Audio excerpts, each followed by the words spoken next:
Crónicas de la Sirena, un podcast de historias, relatos y vivencias reales del personal de emergencias. ¡Comenzamos! Bienvenidos a un nuevo episodio de Crónicas de la Sirena. Yo soy Eduardo Eddy y como cada semana les traemos nuevas crónicas, que esta no es la excepción. En esta ocasión quiero hablar de un tema que para mí es lo más bonito que tiene Cruz Roja. Algunas personas diferirán, pero para mí son las especialidades. Y qué mejor para hablar de la Escuela Nacional de Especialidades que tiene Cruz Roja que Craveiro Jiménez Toriz, jefe Cravis. Gracias. ¿Cómo estás? Bien, gracias. Gracias por la invitación y bueno, pues saludos a todo el auditorio, todos los que nos Toda ven, la gente que nos escucha. Claro. Porque fíjate que mucha de la gente que nos escucha son o paramédicos ya formados o estudiantes de paramédicos o gente que no tiene nada que ver, que le llama mucho la atención todo esto y quiere formar parte. Muy bien. Yo creo que la mejor manera de engancharlos a que se entren a este mundo de la ambulancia y todo lo que conlleva son las especialidades. ¿Nos puedes platicar más o menos de las especialidades? Claro, bueno, la Escuela de Especialidades se hace cargo de la formación, la capacitación del personal que se va a dedicar a ciertas actividades de rescate. Dentro de la escuela, bueno, hemos ido generando diversas especialidades conforme las necesidades que hemos notado que se requieren a lo largo del territorio nacional, de acuerdo a las emergencias y actividades que propiamente la Cruz Roja se dedica.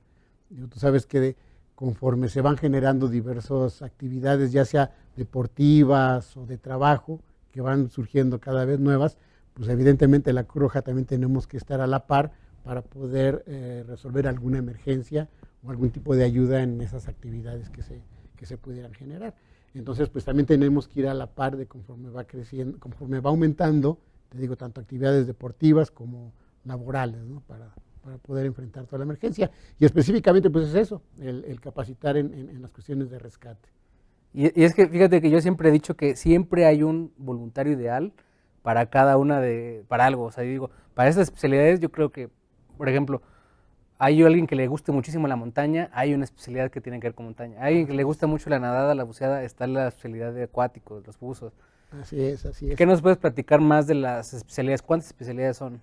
Bueno, en la actualidad tenemos 14 especialidades y como te menciono, digo, vamos generando especialidades conforme se van requiriendo de acuerdo al tipo de emergencias que también nosotros nos enfrentamos, pero en la actualidad tenemos 14 como tal, algunas, digo, ya desde sus inicios, de sus orígenes, que se conocía como rescate urbano, específicamente era lo que es actualmente rescate vehicular, que es lo que cotidianamente más se tiene actividad en ello, ¿no?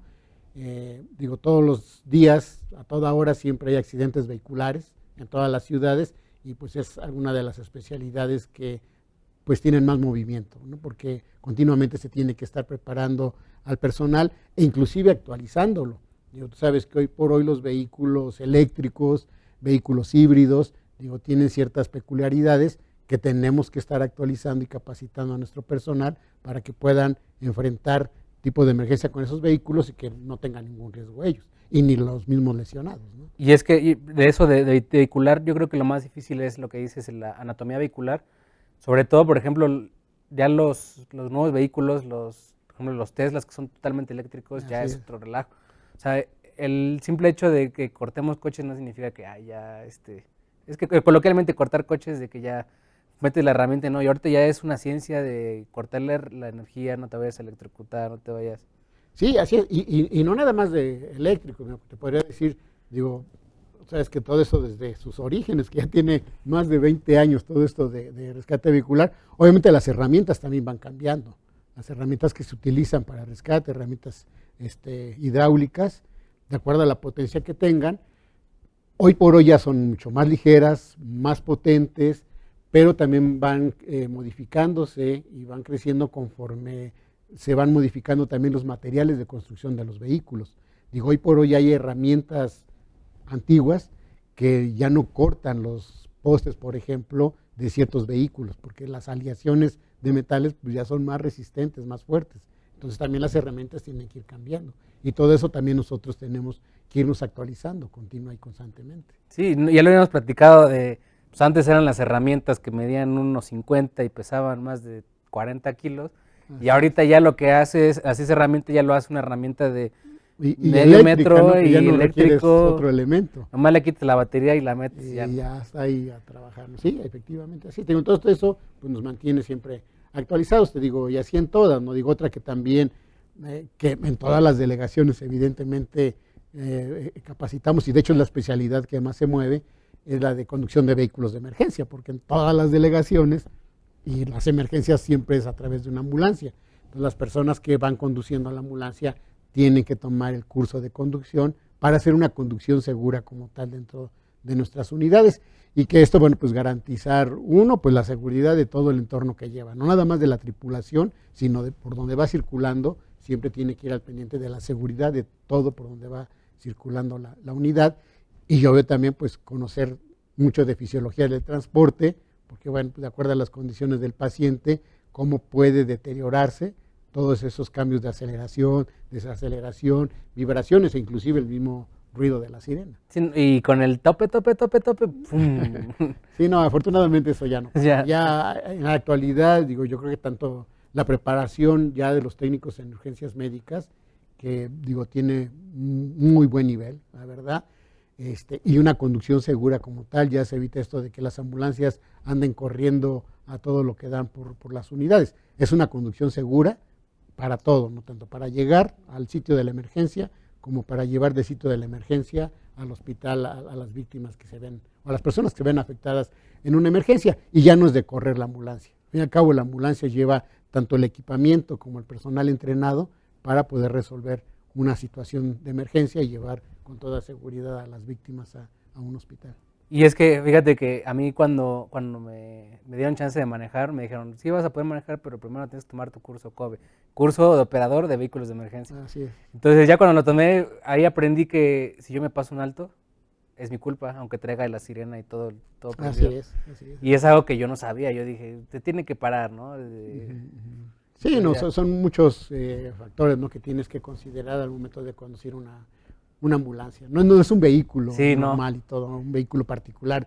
Tiene muchas características, digo, las dimensiones, el peso, la responsabilidad que lleva de las personas y el manejo correcto y adecuado tanto de luces como de los códigos sonoros, que son las sirenas, ¿no?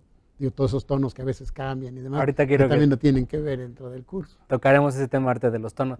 Pero bueno, son 14 especialidades ya. Así Ya es. mencionamos dos, que es la de operador de vehículos de emergencia y rescate urbano. Ahí están las imágenes, pero si lo alcanza a ver en la toma. Sí, digo, aquí en la máquina, si la ven, digo, tenemos lo que es rescate vehicular, otra especialidad que es FRAP, que es específicamente para el buen llenado de lo que es el formato de registro que nosotros tenemos, un documento médico legal. ¿Y por qué lo manejamos como una especialidad? Bueno, porque las personas que lo toman puedan hacerse difusores para llevar a cabo el buen llenado de este formato. Sabes que siendo un documento médico legal, digo, el que tenga datos erróneos, pues digo, puede haber ciertas confusiones dentro de lo que es, ¿no? Entonces, es importante que ese documento lleve los datos adecuados dentro de lo que se hizo dentro de una emergencia. Entonces, bueno, por eso manejamos esa especialidad. La otra es la de rescate vertical. En rescate vertical, todo lo que es el manejo de cuerdas, de ángulo alto y ángulo bajo, y igual se adiestran en ese tipo de situaciones, utilizando todo el material y todo, bueno, y todas las especialidades, siempre bajo ciertos protocolos internacionales, para que todo sea siempre con mucha seguridad, que eso es en lo que nosotros hemos puesto mucho, puntualizado mucho, ¿no? Que todo tenga que ser bajo seguridad. La otra es de triage y manejo de múltiples víctimas, que esta de triage y manejo de múltiples víctimas tenemos dos modalidades, lo que sería prehospitalario, y que recientemente vamos a dar nuestro primer curso de triage hospitalario en la Cruz Roja de Toluca, en el Hospital de Toluca. Y esto porque, bueno, muchos médicos de los hospitales, cuando damos el test prehospitalario, me habían pedido que si podíamos darles alguna plática, algún taller del manejo de triage de múltiples víctimas dentro de hospitales.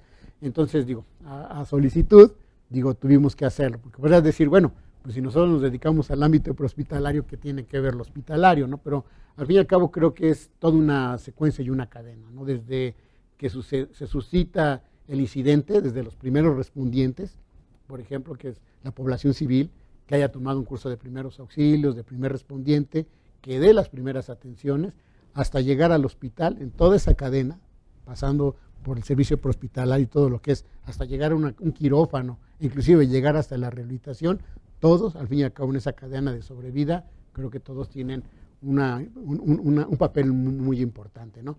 Entonces, digo, ¿por qué hacerlo hospitalario? Porque al fin y al cabo es la secuencia o lo que le sigue a lo que hacemos nosotros de manera prehospitalaria. Entonces, digo, por eso lo hacemos así. Otra especialidad es la de guardavidas en alberca y parques acuáticos. Nosotros dentro de la especialidad pusimos, aparte de guardavidas de alberca, también de parques acuáticos, porque digo, personal que tenemos también tiene a veces actividades tanto voluntarias como en determinados ya profesionales dentro de esta actividad en parques acuáticos. Entonces es darles las responsabilidades y el manejo que deben de tener ellos dentro de esas actividades como tal. La otra especialidad, que bueno, eso ya es muy interna dentro de los que algunos del personal de las especialidades, que es el de formación de instructores de especialidades. Porque para ser instructores de las especialidades, digo, se requieren ciertos requisitos. Y uno de ellos de que obviamente sean especialistas dentro de la especialidad que ellos quieren ser instructores, que tenga ciertas actitudes y aptitudes para la docencia y la facilidad de la instrucción. Y dentro de este curso, bueno, pues les damos todas las herramientas que deben de tener para dar la formación dentro de las especialidades, que difiere de otras. ¿Por qué difiere? Porque dentro de las especialidades, aparte de que llevan mucha parte teórica, llevan también muchas actividades prácticas, y a veces esas actividades prácticas hay que saber cómo manejarlas. Esa capacitación o esas habilidades prácticas, cómo desarrollarlas dentro de los alumnos. Hay ciertas técnicas y que bueno, que es dentro de lo que vemos en esta especialidad. La otra es de guardavidas en aguas abiertas, específicamente en mar, lagunas, presas, que igual, bueno, pues se les dan todas las habilidades y adiestramiento para manejar esta parte.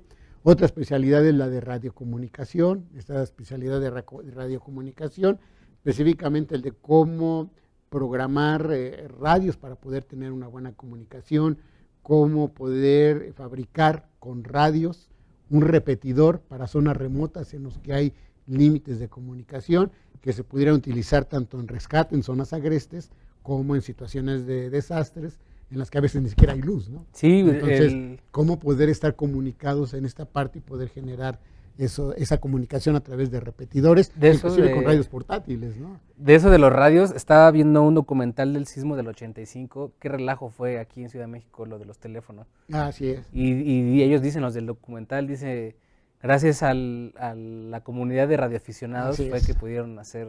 Así es, que se pudo haber llevado toda esa comunicación. Y bueno, y precisamente dentro de ese curso de la comunicación, bueno, vemos toda esa parte y esa gama de frecuencias, ¿no?, que pueden utilizarse para una situación de emergencia. La otra especialidad es rescate en aguas rápidas e inundaciones, y que bueno, pues así como su nombre lo dice, es para aguas en movimiento, y cuando hay inundaciones, todos los cuidados que deben de tener, la manera de la que tiene que ingresar y el equipamiento específico como tal. Y voy a hacer un paréntesis, precisamente esto de equipamiento, que en todas esas especialidades, todas las que tenemos, uno de los objetivos que les marcamos al participante es que no es de que nada más se tenga el conocimiento de alguna especialidad como tal, sino que aparte del conocimiento, tienen que tener el equipo y las herramientas adecuadas para poderlo ejercer, y ejercer de manera segura y eficiente. Porque alguien puede tener el conocimiento, pero si no tienes los elementos con que hacerlo, pues definitivamente no lo puedes realizar, ¿no? Entonces, bueno, y así es en cada una de ellas. La otra, bueno, ya la mencionamos, es la de conducción de vehículos de emergencia, que eso, bueno, ya puntualizamos en ello. La otra es la de rescate en áreas montañosas. Tu favorita. Una de mis especialidades consentidas, por decirlo así, digo, porque bueno, yo lo hago de manera deportiva, pero bueno, me gusta mucho esta parte. Y bueno, pues igual ahí, ¿no? De hecho, la especialidad de áreas montañosas es la especialidad que tiene más tiempo en formación. Son entre 6 y 8 meses para poder formar o poder tener esa especialidad, porque bueno, pues se requiere de mucho. Ahí dentro de la montaña hay que tocar muchos temas en general, lo que es campismo, climatología, orientación, técnicas de marcha, digo, muchas cosas, no se tienen que abarcar, entonces, pues requiere de muchas prácticas y estar en la montaña, digo, para poderlo a llevar a cabo ahí. Otra de las especialidades es emergencias subacuáticas.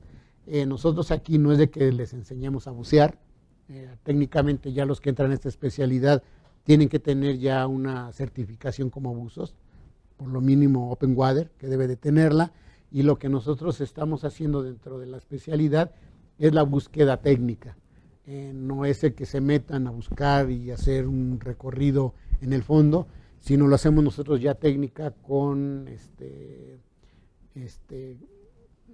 con sonares para la búsqueda donde pudiera ver el cuerpo y ya ir más certeramente a hacer ese rescate y no estarlo haciendo a ciegas, que es específicamente lo que hacemos. Y otra de las especialidades más recientes, que es la de cartografía y orientación en operaciones de rescate. Te decía que vamos generando especialidades conforme vamos viendo la necesidad. Y algo que habíamos percatado es que muchas veces se salen a los rescates, y principalmente cuando son en áreas remotas, o búsquedas o rescate como tal, y a veces nada más se les dice, pues ve y ya, ¿no? Y pues hay que ir a tal volcán, a tal montaña, a tal lugar, y pues la gente va, y pues íbamos nada más así, y a veces la verdad sin ninguna planeación. Entonces, ¿cuál es el objetivo de esta especialidad? Es de que cuando ya se va a hacer un rescate, una búsqueda, ya realmente vaya algo perfectamente planeado. Saber en dónde voy a poner el campamento base, por decirlo así, o el puesto de comando, más cercano al lugar al que yo voy a ir, saber ya realmente cuántas horas voy a llegar desde mi punto de partida hasta donde está la víctima o la búsqueda que se tiene que hacer, y así de esta manera saber qué alimentación, cuánta agua tengo que llevar, si tengo que llevar o no equipo para acampar, inter y demás. O sea, ya con una logística bien establecida y ya no ir a ciegas nada más. Digo, eso es lo importante de las especialidades y bueno, pues son las 14 especialidades que en la actualidad estamos manejando. Y ahorita ya que explicaste las 14 especialidades, ahí viene la pregunta de oro. ¿Qué se necesita? ¿A fuerza tienen que ser paramédicos? ¿Tienen que ser paramédicos? Yo le decía a unos chavos que conocí que les gustaba mucho la montaña, le digo, ¿por qué no se acercan a la Cruz Roja? Hace falta manos en la Cruz Roja, ustedes son montañistas, expertos, ¿se necesita ser paramédico? Me decían, ¿se necesita ser paramédico? No. Fíjate que algo muy curioso, hoy por hoy toda la capacitación de especialidades la tenemos abierta. ¿Abierta a qué me refiero? Que no nada más personal de Cruz Roja. Pueden entrar de protección civil, pueden entrar de bomberos, pueden entrar de otros grupos de emergencia. E inclusive sí, pudieran llegar a entrar civiles a algunas, no a todas las especialidades. Pero por lo menos que sí les pedimos que sepan de primeros auxilios. Porque al fin y al cabo van a por una persona que tiene alguna lesión X, por lo menos tienen que saber hacer lo mínimo. Eso sí se los pedimos. Y digo, te puedo decir que por experiencia no lo generalizo, digo, al menos parte de lo que nos ha pasado, y a lo mejor en esta de montaña específicamente, en áreas montañosas, es cierto, se requieren de muchísimas manos, y es cierto, muchos llegan como montañistas, pero aquí son dos conceptos diferentes. Una cosa es el montañismo deportivo y otra cosa es el montañismo de rescate, totalmente diferente, a pesar de que es la misma área de trabajo, ¿no? Que es la montaña, el bosque, lo que sea. Y a veces quienes lo practican de manera deportiva no se acoplan muy bien a la cuestión de rescate. Tú sabes que en cuestiones de rescate, con eso que te explico, que ya es más logístico, ya es pues más a veces de tiempo, pues que no te vas tomando tu selfie, que pues no te vas parando mucho tiempo, porque al fin y al cabo el tiempo es vital, tú sabes, en una situación de emergencia. Aparte que no nada más llevas tu mochila, llevas botiquín, llevas el agua, llevas comida, llevas las camillas, llevas las cuerdas, llevas todo el equipo. Y luego cuando encuentras el lesionado y sus cosas. Exactamente, y aparte lesionado, sus cosas y todo, entonces, pues, sabes que dice, pues es que esto no es para mí, la verdad, ¿no? Digo, sí se tiene que, y por eso a veces casi la mayoría ya son personal que se dedica al rescate como tal, dentro de los servicios de emergencia, porque al fin y al cabo ya están acostumbrados a esa parte, ¿no? Pero al fin y al cabo, digo, no todas, algunas sí son abiertas, que pudieran entrar población civil. En lo que sí la mayoría puede entrar cualquier persona que pertenezca a un grupo de rescate. Pues ya quedó bien específico y bien detallado qué es la Escuela Nacional de Especialidades, las especialidades, pero fíjate que este podcast se llama Crónicas de la Sirena. Entonces, el objetivo principal es que tú nos platiques tus crónicas.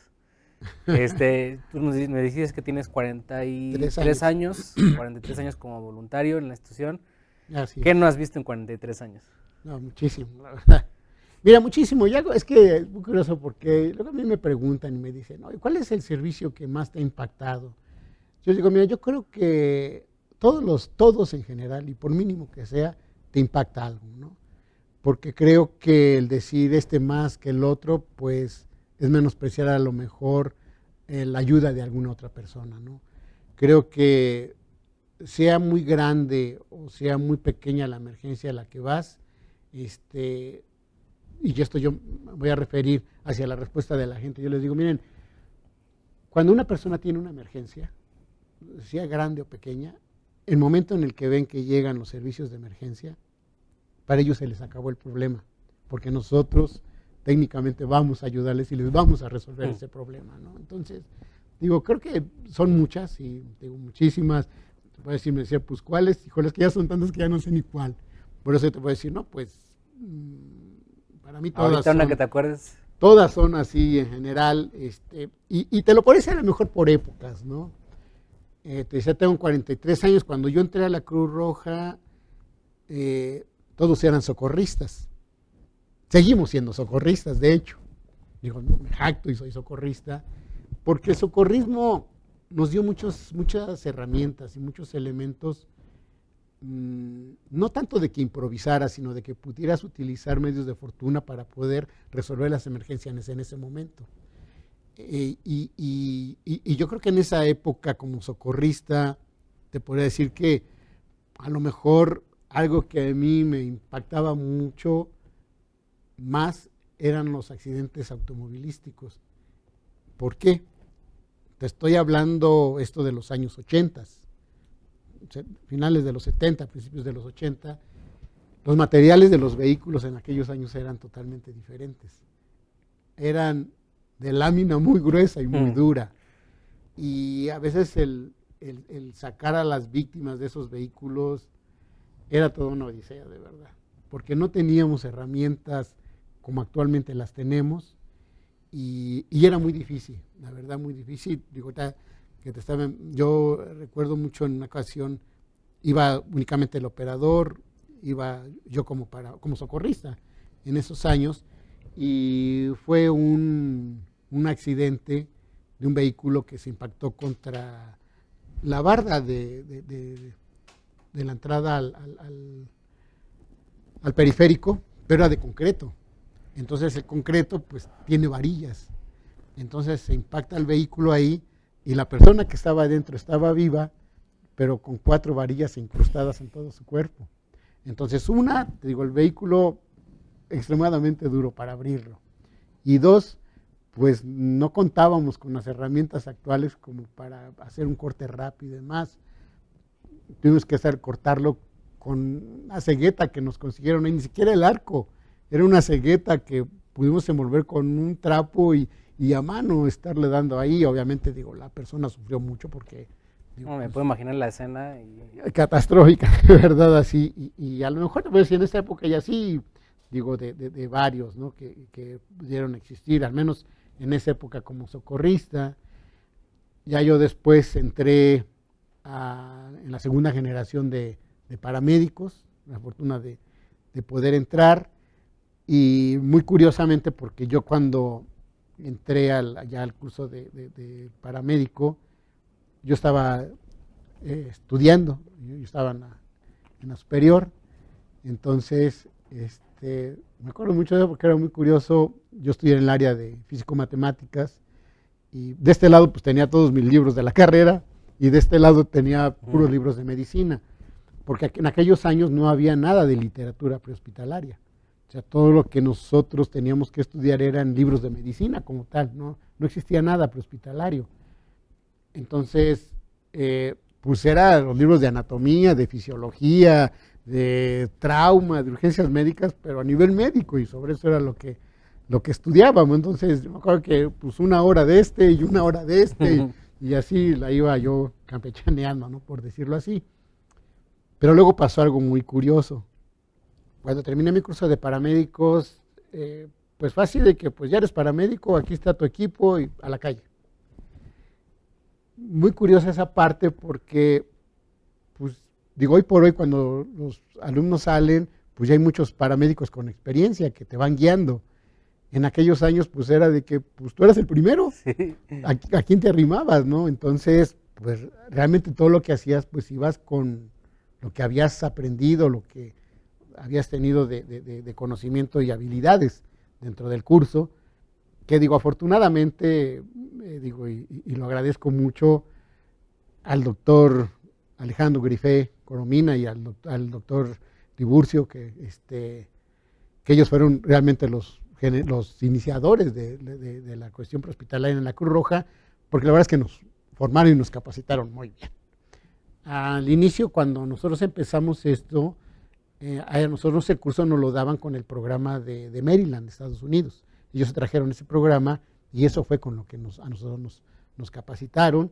Obviamente tuvimos horas de aula con muchas prácticas, pero creo que la mayor habilidad o la mayor cantidad de prácticas que adquirimos fue al momento de hacer guardias hospitalarias.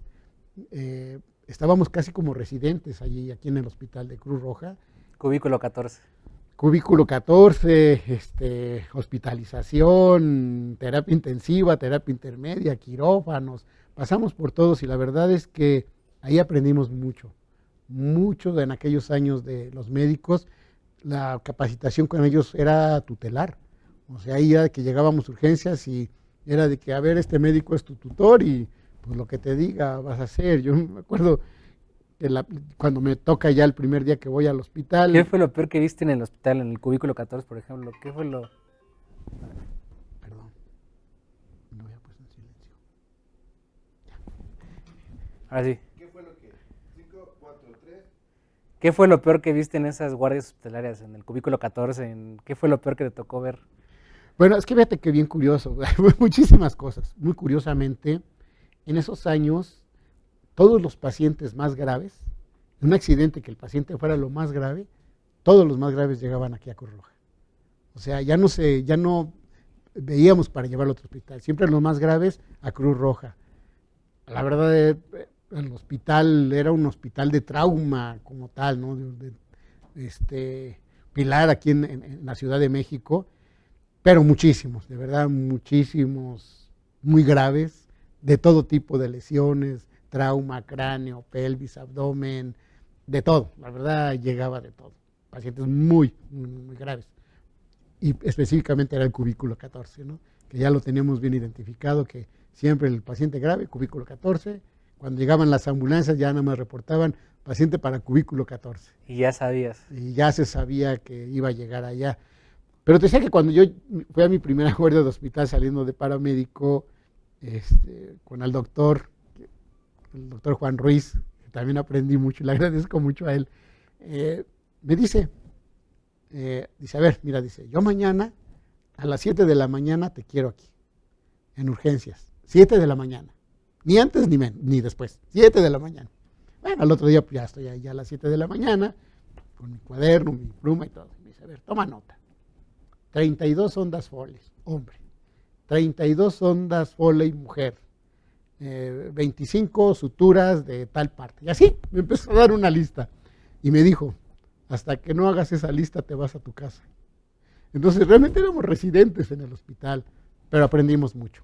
La verdad aprendimos mucho y creo que eso fue lo que nos ayudó. Bueno, no creo. Todo eso nos ayudó mucho ya en el servicio prehospitalario para poder enfrentar muchas de las situaciones ya que como paramédicos podíamos enfrentarnos. Porque te digo, ya una vez terminando ya era de que, bueno, ya eres paramédico, ve a la calle y adelante, ¿no? Pero fue muy gratificante, la verdad. Y dentro de todos esos que te tocó, ¿hay alguno que te acuerdes ahorita de, por ejemplo, cubículo 14? ¿Alguno que tú hayas dicho, wow, ¿cómo pudo llegar a haber sido este paciente? Por ejemplo, es el de las varillas, yo creo que ha de haber ido directo al cubículo 14. Sí, seguía sí, vivo. claro, definitivamente. Digo, en ese entonces no estaba yo en el hospital porque era como socorrista, ¿no? No estaba yo como paramédico. Ya como paramédico ahí igual, digo que a lo mejor de los más severos pacientes con lesiones torácicas sumamente fuertes y que ahí directamente en cubículo de choque se hacía la apertura del tórax y dar reanimación cardiopulmonar al corazón directo. Entonces era abrirle muy rápido, meter la mano y empezar a comprimir el corazón, en lo que otros pues tratando de canalizar para pasarle sangre directamente al paciente, intubarlo para colocarle el ventilador. Y se movía muchísima entre enfermeras, médicos, los paramédicos, el propio personal de intendencia, ¿no? Y limpiando porque de sangre por todos lados y en lo que se empezaba a corregir. Entonces, sí, fue mucho, fue mucho. Pero a lo mejor lo que se veía, yo veía un poco así como que más, pues, no dramático, ¿no? Sí, pero más intenso precisamente eso, ¿no? Cuando la habilidad que se tenía para abrir rapidísimo el tórax, meter la mano y empezar a dar compresiones, así es. Bueno, y con eso salvabas vidas. Con eso se salvaron muchos, la verdad se salvaron muchos en el cubículo 14. Muchas personas que llevaban, que uno veía y decía, híjole, ¿cómo es posible, no? ¿Cómo es posible que después de cómo llegó, lo veías que se iba, ¿no? O sea, es increíble, increíble lo que se podía hacer. ¿Cómo te sentías tú después de ver esas imágenes? O sea, de ver, dice, le acabo de meter la mano al chavo a darle reanimación y después de un mes o no sé cuánto tiempo estaban internados, ya se acaba de ir a su casa. ¿Qué sentías tú en ese momento? No, se siente, es que es algo indescriptible, o sea, la verdad es que se siente muy, muy, muy padre, la verdad, muy, muy padre. Ver que dices, lo sientes, ¿no? El que decir, es que realmente salvé una vida. O sea, contribuir para salvar una vida. Sí, así lo sientes, la verdad se siente esa parte, ¿no? Porque te puede decir, algunas otras emergencias, dice, bueno, pues tenía un tobillo torcido, ok, lo ayudé, ¿no? En esta medida, pero pues no estaba comprometida su vida. Pero a veces cuando hay lesiones que realmente están comprometiendo su vida, que sabes que lo que haces, lo sientes, que realmente que si no lo hubieras hecho, no hubiera podido llegar a un hospital, digo, sí lo sientes, la verdad. Sí. Lo sientes. Pero aquí radica mucho lo que te decía, no nada más es el entrenamiento que tengas, sino también el equipamiento que debes de llevar. Que eso tiene que ser el complemento de las dos cosas. Porque puedes tener el equipo más sofisticado, pero si no tienes el entrenamiento, de nada sirve que lo tengas, ¿no? Y de igual manera puedes tener el mayor entrenamiento posible, pero si no tienes con qué hacerlo, pues también es muy difícil poder ayudar. Y es que como le decíamos hace rato de las especialidades, por ejemplo, no vas a ir con un casco de montaña, vas a tomar una especialidad de aguas rápidas. De aguas rápidas, por ejemplo. Sí, porque es un riesgo al fin y al cabo, ¿no? Y ahorita, regresando otra vez a las especialidades, ¿hay alguna crónica que tengas tú de alguna de las especialidades en las que tú hayas, por ejemplo, un rescate en la montaña, que te perdieron y los encontró el perro que sube y baja la montaña todos los días, y gracias a él bajaron? Bueno, a lo mejor no tanto el perro, ¿no? Pero sí, a veces digo, sí íbamos a un rescate, creo que una avioneta que se cayó, y de hecho fue un octubre, porque el mes de octubre se realiza la confraternidad montañista en nuestro país, el segundo fin de semana de octubre. Entonces estábamos nosotros en la confraternidad, en el Popocatépetl, cuando todavía se podía subir, porque ahí se hacía la confraternidad. Entonces ya estábamos bajando, ya casi estaba por terminarse la confraternidad, cuando avisan que se había caído una avioneta. Y pues ya ves que traen algunos aviones traen un detector.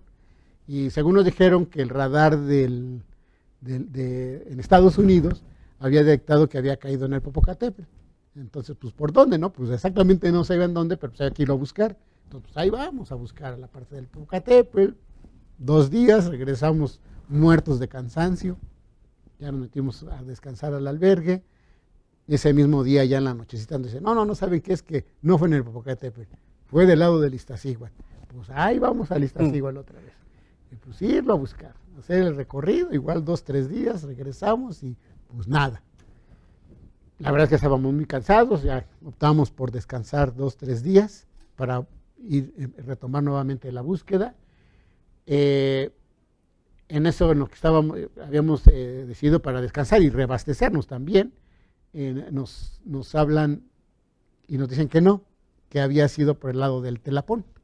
Entonces, en el lado del Telapón vamos a hacer la búsqueda. Igual ahí 2 días, bajamos y nada. Total, pues bajamos y pues no encontrábamos. A los días siguientes, Carlos Carzolio, un montañista muy reconocido en el país, andaba corriendo por acá, por Naucalpan, sus lugares de por acá, y ahí se encuentra la avioneta. Digo, eso sí fue como que bueno, ¿no? Es que, por ejemplo, ahorita me acordé de los memes de que están los rescatistas y todos cansados y llegan los del pueblo y dicen, ¿les ayudamos? O no sé si lo has visto. Te lo voy a mandar, creo que te da mucha risa. Bueno, otras especialidades, por ejemplo, ¿cuáles son las otras que tú tienes? Me dices que... Pues la verdad tengo todas. ¿Hay alguna otra? Bueno, menos las de subacuático, la verdad, si no, las demás sí. ¿Por qué si te da miedo la...? No, porque yo no tengo certificación como buzo. Digo, he buceado y todo, pero no tengo certificación, entonces realmente no. Es que sí, entiendo que es muy difícil. A mí me da mucho miedo, la verdad, soy sincero. ¿Hay alguna otra crónica que nos quieres contar de alguna otras especialidades? Pues... No, pues a lo mejor... Yo creo que además las de montaña, ¿no? Porque fue la que más... Las de montaña, las que participé y bueno, digo que así, como esa, ¿no? De que pues buscábamos en algún lugar y pues no encontrábamos nada, ¿no? Otra, bueno, porque fue zona agreste, aunque no específicamente montaña, fue cuando, por ejemplo, cayó el avión de Mexicana, que caía por Marabatío en Michoacán, que también esa fue pues pesada, ¿no? Y una porque en lo que llegábamos nosotros allá y de donde llegaban las ambulancias a donde había caído el avión, que era una cuenca, cañadilla y que estaba muy metida, pues llegábamos, ¿no? A sacar pues, a las personas, ¿verdad? Pedazos de personas, ¿no? Que quedaban ahí del avión, y de ahí de donde los recogíamos los llevábamos, bueno, un trayecto muy largo, a una parte arriba de un cerro que había una cancha de fútbol, porque ahí es donde iban a llegar los helicópteros para bajarlos y llevarlos al CEMEFO allá a Marabatío. Fue el trabajo de toda la noche, estar subiendo, bajando, subiendo y bajando, pero una anécdota que se me hizo allá después de 2, 3 recorridos de esto, ya muy cansados. Yo me acuerdo que llegué ahí donde estaba el campo de fútbol y estaba una señora con una olla de café. Entonces, pues nos ofrecía café a todos los que llegábamos, y te puedo decir que es el café más delicioso que he probado en toda mi vida. Cuando yo terminé el café y dejé la camilla que yo tenía, agarré otra camilla para ir por otras personas. Cuando yo iba hacia el lugar del incidente, yo iba pensando que mi aliciente para regresar era volver a probar esa taza de café. Lamentablemente cuando llegué ya no estaba la señora y ya no había café. Jamás la volviste a ver. Jamás la volví a ver a esa señora.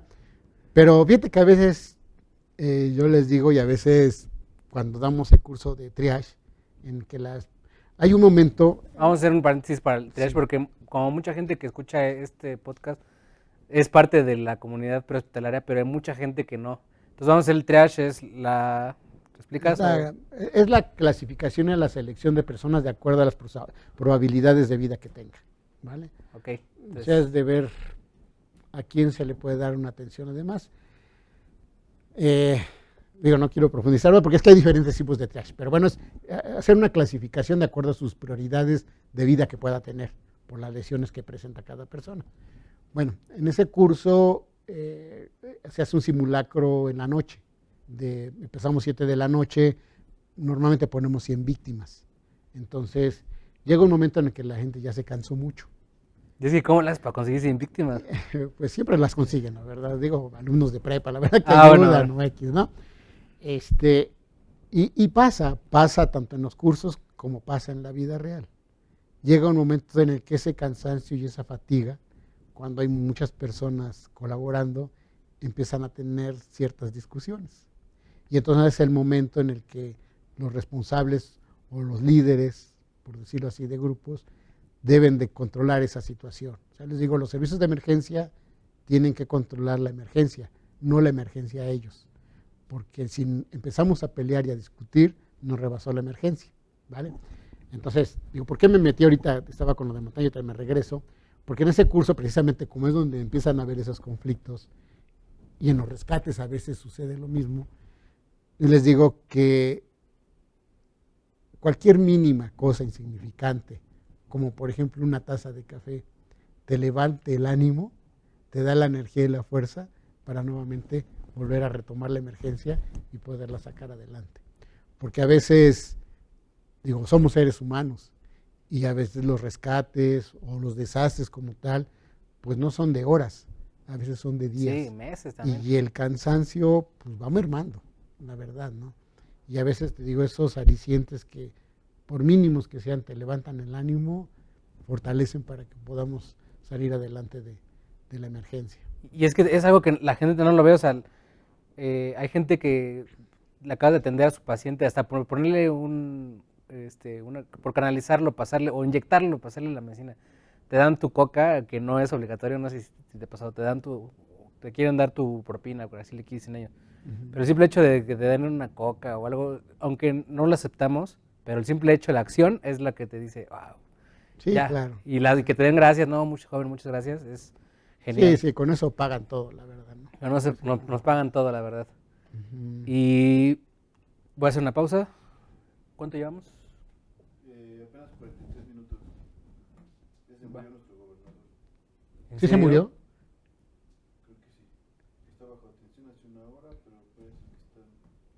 dicen que está estable, pero otros dicen que ya se murió. Pues ya.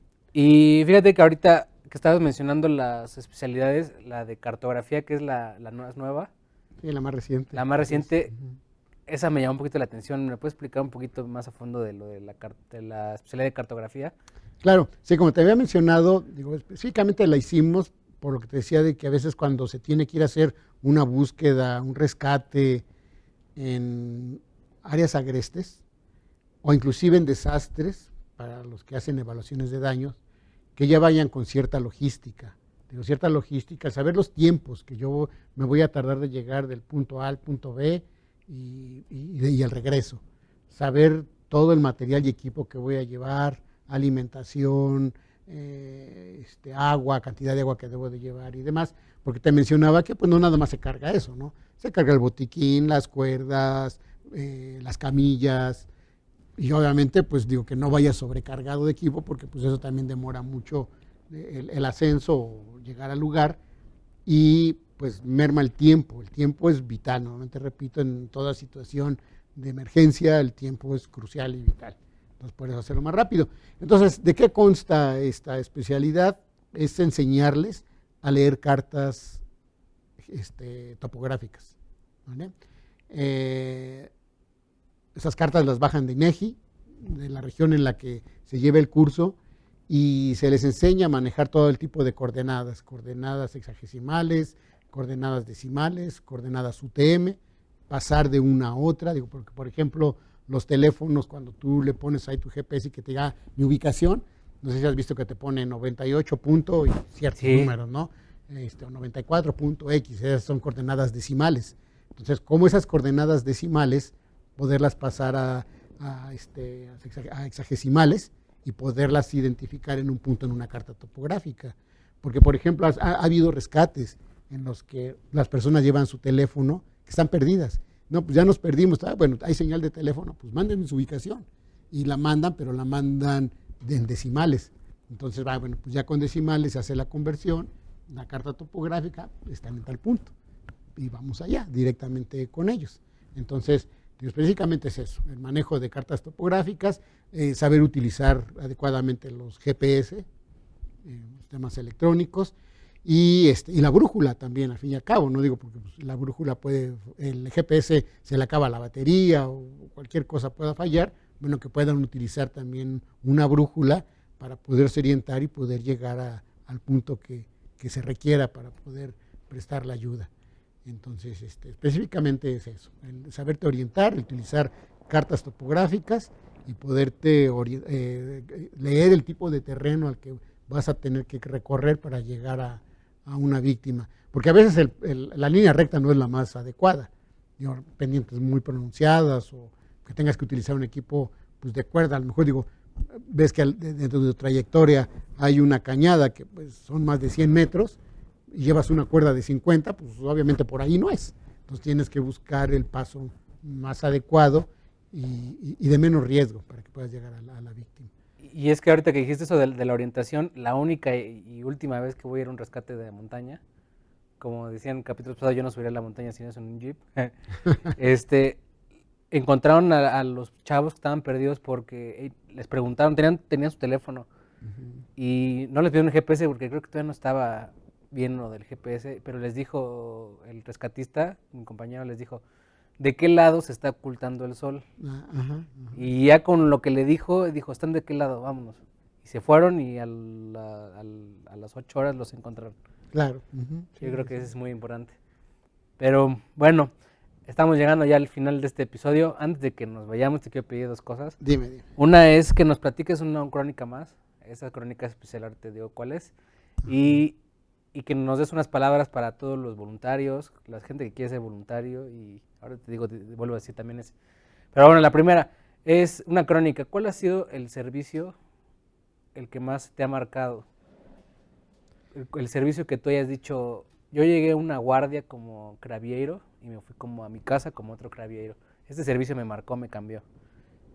Mira, yo creo que muchos de mi generación te lo van a decir, a lo mejor lo que nos cambió y nos marcó mucho, te puedo decir que fueron 2, a mí en lo particular, así ya tajantemente. La explosión de San Juanico, 1984, y el sismo de 1985. Nos dejó muchas amarguras y mucha experiencia. Y precisamente como dices, llegué uno y me fui otro. Y ese otro que te podría decir que me fui en ambas fue en el de comprometerme yo personalmente a estar al 100% preparado para poder dar el máximo a todas las personas que yo pueda ayudar. ¿Nos puedes platicar un poco más de la de Explosión de San Juanico? Porque yo la verdad es que no, o sea, la he visto en mis libros de protección civil, pero no, o sea, ¿nos puedes platicar más o menos qué fue lo que pasó ahí? ¿Cómo estuvo? Bueno, hay una... No, de las 2 sí se puede. Sí, claro. En San Juanico, en el Estado de México, en la salida hacia Pachuca, hay unas industrias que son unas gaseras y hay unas esferas muy grandes. Entonces, en 1984 hubo una explosión ahí. Fue tan fuerte por la cantidad de gas que contenían esas esferas que afectó a toda la colonia que estaba alrededor. No nada más fue el complejo gasero, sino fue toda la colonia que estaba alrededor. Entonces, muchísimas personas, tanto trabajadores como habitantes de ahí de San Juanico, pues salieron muy afectados. Obviamente, siendo una explosión, habiendo fuego, en su mayoría eran personas quemadas. Personas quemadas que, yo jamás había visto ni tantas, ni en la magnitud en la que estaban quemados. Fue la primera vez, por decirlo así, que yo participé en una situación en la que había muchísimas personas lesionadas, afectadas, que rebasaban la cantidad de personal prehospitalario, personal socorrista que íbamos a ayudar, y que las salas de urgencia también estaban totalmente saturadas porque no estaba nadie preparado para poder atender una cantidad de víctimas así. No quiero con esto excusar, pero a lo mejor se cometieron muchos errores también al momento de manejar esa gran cantidad de víctimas porque desconocíamos muchas cosas. Estoy hablando en 1984, hoy por hoy ya lo tenemos más identificado, por ejemplo, del curso de triage, ya muchas escalas, muchos protocolos, muchos cursos inclusive de especialización para cursos en específico, por ejemplo, de pacientes quemados, que en esos años no los teníamos. Pero a pesar de que no los teníamos, sí yo muy en lo particular me di cuenta que faltaba mucho por aprender y que te das cuenta que entre más aprendes te das cuenta que desconoces más, porque eso no acaba. O sea, la verdad es que la atención prehospitalaria, tanto médica como de rescate, nunca acabas de estudiar, tienes que estar leyendo continuamente, actualizándote continuamente, entrenando continuamente, porque nunca vas a acabar. Digo, que entres como paramédico y creas que ya terminaste y ahí terminó todo, no. No, pues ahí inicia todo realmente, porque entonces te empiezas a dar cuenta de mucho, ¿no? Entonces, digo, eso fue en San Juan, y con el terremoto exactamente lo mismo, ¿no? Desde la organización entre todo el caos que se generó dentro de la Ciudad de México, nos sentíamos perdidos realmente todos, la verdad. No había a quien te pudiera decir cómo nos organizamos, quién me orienta, qué hago, rescates complejos, muy difíciles, digo, a veces sin herramienta, únicamente con tus manos, con los que tenías, muy duro, la verdad, impactante estar hablando con una persona y a los minutos sí, me la imagino, que falleció y que no pudiste hacer nada, es difícil, ¿no? Más cuando eran niños, entonces fue difícil, digo, pero tanto ese como el terremoto, creo, la experiencia que a mí me deja, te digo, es eso de que no debemos dejar de capacitarnos y de entrenarnos para poder dar ayuda, porque hay una frase que a mí me gusta mucho que dice que más vale estar preparados para algo que nunca sucederá a que suceda algo para lo que nunca estamos preparados. Entonces, por eso estarte capacitando, estarte entrenando, que tiene que ser continuo. Tiene que ser continuo. Yo, digo, por ejemplo, yo todos los viernes en la noche, cuando no salgo a dar algún curso, voy a hacer servicio de ambulancia de manera voluntaria, porque tengo que estar al día, ¿no? Tengo que estar haciéndolo, tengo que poner en práctica lo que sé, y al fin y al cabo, digo, el estar dentro de la parte operativa, dentro de los rescates, cada día te da más experiencia. Pues y sí. es eso. Y una última pregunta, ¿cómo ves la vida después de estos 43 años de servicio aquí en Cruz Roja?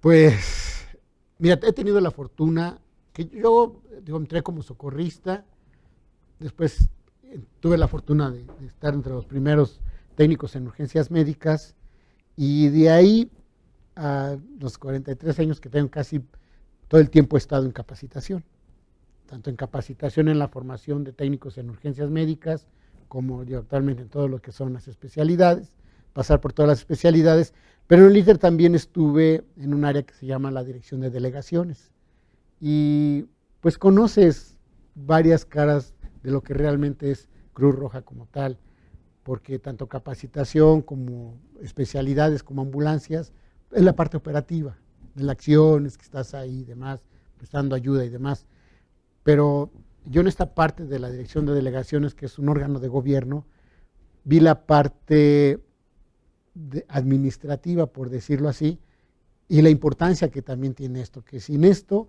el operativo tampoco puede funcionar, porque al fin y al cabo es una sinergia entre ambos, ¿no? Sí. Uno depende del otro. Entonces, a mis 43 años que llevo de la institución, la verdad es que yo le agradezco mucho a la institución, una porque me ha permitido, si quieres verlo ya desde manera muy personal y profesional, ejercerme dentro de lo que sé, me gusta y me apasiona, hacerlo tal cual abiertamente, pero que me dio a conocer realmente la esencia de todo lo que es Cruz Roja. Conocí que Cruz Roja no nada más es ambulancias, no nada más es ir por una persona herida, no nada más es estabilizar un hueso o cubrir un sangrado o ir a un rescate. Digo, Cruz Roja va más allá. Para mí Cruz Roja es un estilo de vida. Digo, se es Cruz Roja dentro y fuera de la institución, se es Cruz Roja con y sin el uniforme. Es que una vez rojo, siempre rojo. Siempre rojo, pero fíjate que, les digo, no rojo como tal. O sea, yo me voy con otra filosofía más allá, porque dicen, para muchos Cruz Roja es la ambulancia, ¿no? Para muchos Cruz Roja es una unidad de rescate, pero Cruz Roja va más allá. O sea, pues decía, Cruz Roja es un estilo de vida en la que tienes que anteponer ante todas tus acciones esos principios que mueven la institución. Mucha gente te identifica, pues eres de Cruz Roja, ¿no? Digo, estés dentro o fuera, entonces todo tu actuar, tanto con amigos, con familiares, en vida social, tienes que comportarte bajo esos principios como tal, y te hace un estilo de vida. Digo, creo que a mis 43 años que tengo aquí dentro de la institución, pues me ha dado ese sentir humanitario, realmente el de apreciar el valor humano y el de reconocer y apreciar realmente a la humanidad como tal. No es eso nada más. Wow, la verdad es que sí, estoy de acuerdo con cada una de tus palabras que acabas de decir. Ya por último, te voy a pedir ya la última cosa, rápido, es que le des unas palabras a los chavos que están empezando, que se acaban de graduar, que como dices, es el principio, que se acaban de graduar, que pues, todo lo que hay detrás de Cruz Roja, a la gente que está estudiando, que no, los chavos no se desanimen, qué les espera, y también unas palabras para la gente que está por fuera, que le gusta todo esto, y invitarlos a que pues, se puedan acercar a Cruz Roja y preguntar, algunos no necesitan ser paramédicos, unas palabras. Claro que sí, bueno, para los que han terminado ya su formación como dentro de la academia, dentro de la escuela, como formación de técnico en urgencias médicas, que ese es el inicio. Es el inicio de una actividad muy gratificante dentro de lo personal, porque como te mencioné, no es que ya hayan terminado, ahí inicia todo. Ahí inicia todo, y esto en lo que han decidido dedicarse es algo de nunca acabar. Es estudiar todos los días, es estudiar continuamente, es actualizarse continuamente y entrenar continuamente para cada vez ser mejor. Nos decía, que te mencionaba el doctor Grife, que fue el generador de los prehospitalarios, una frase que a mí se me quedó muy grabada cuando uno lo dijo. Nos decía, miren, querer dejar de ser mejor es querer dejar de ser buenos, y ustedes siempre tienen que ser buenos dentro de lo que hacen.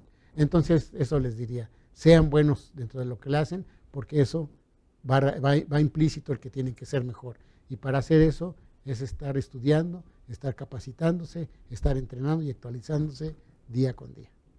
Y al menos eso es para los que terminaron.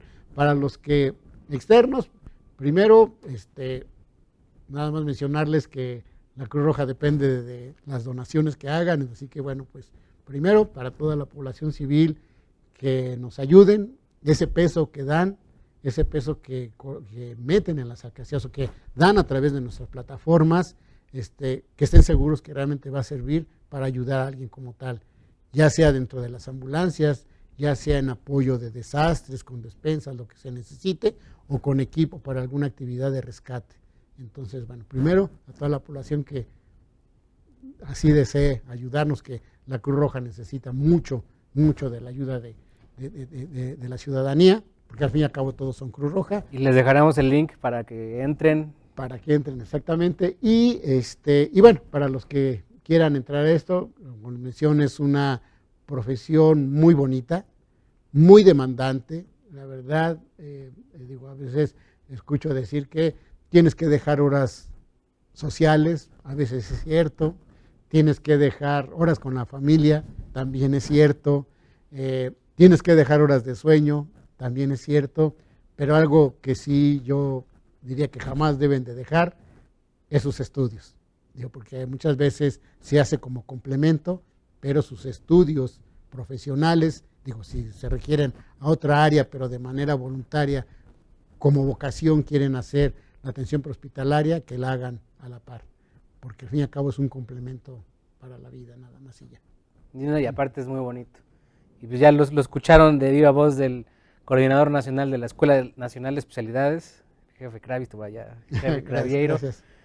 Y pues bueno, ahora sí habíamos llegado al final de este episodio. Espero que les haya gustado, que nos ayuden a compartirlo. Igual si tú te acabas de graduar o ya te llama la atención todo esto, pues ya viste cuántas hay muchas. En alguna vas a encajar. Y bueno, les vamos a dejar otra vez el link para que hagan sus donaciones por si quieren. Y nada más. Yo soy Eduardo Eddy. Cravieiro Jiménez Toriz. Y esas fueron unas crónicas más de crónicas de Sirena. Eso. La guardia de hoy ha terminado. Síguenos y escúchanos cada semana. Crónicas de la Sirena es una producción de Mayday y Creativos Sonoros.